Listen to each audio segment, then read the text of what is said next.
বাণিজ্যের বৈচিত্র্যকরণ ও ব্যবসায়িক সক্ষমতা বৃদ্ধির জন্য বিভিন্ন দেশের সাথে দ্বিপাক্ষিক সম্পর্ক জোরদারের চেষ্টা করছে অন্তর্বর্তী সরকার। এমনটি জানিয়েছেন বাণিজ্য উপদেষ্টা শেখ বশির উদ্দিন। আর পাক বাণিজ্যমন্ত্রী জাম কামাল খান জানান, বাংলাদেশের সঙ্গে বাণিজ্য ও বিনিয়োগ সহযোগিতা বাড়াতে চায় পাকিস্তান।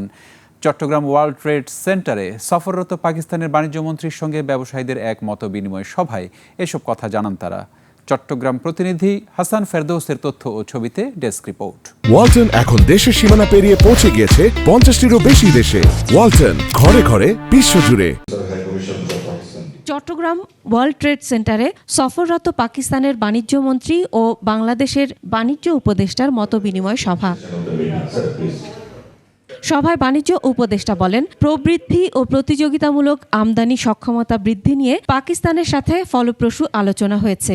বাণিজ্যের বৈচিত্র্যকরণ এবং আমাদের ব্যবসার সক্ষমতা বৃদ্ধি করার উদ্দেশ্যে আমাদের যে দ্বিপাক্ষিক যতগুলো দেশের সাথে আমরা সংযুক্ত হতে পারা সম্ভব, আমরা সকলের সাথে উদারভাবে সংযুক্ত হওয়ার চেষ্টা করছি এবং আমাদের বিক্রয়ের প্রবৃদ্ধি এবং আমাদের প্রতিযোগিতাপূর্ণ মূল্যে আমদানির সক্ষমতা বৃদ্ধি করার ক্ষেত্রে আমরা একত্রিত হয়েছি। পাকিস্তানের বাণিজ্যমন্ত্রী বলেন, চামড়া, চিনি, তৈরি পোশাক সহ বেশ কয়েকটি শিল্পে যৌথ বিনিয়োগ করতে চায় Islamabad. Joint venture collaborations in between our business community is very important. Already we have more than 10 delegations have come to Bangladesh, and we have identified them 4 to 5 months back, that which sectors they should be coming in. They should be coming very focused, and there are still more delegations to come in.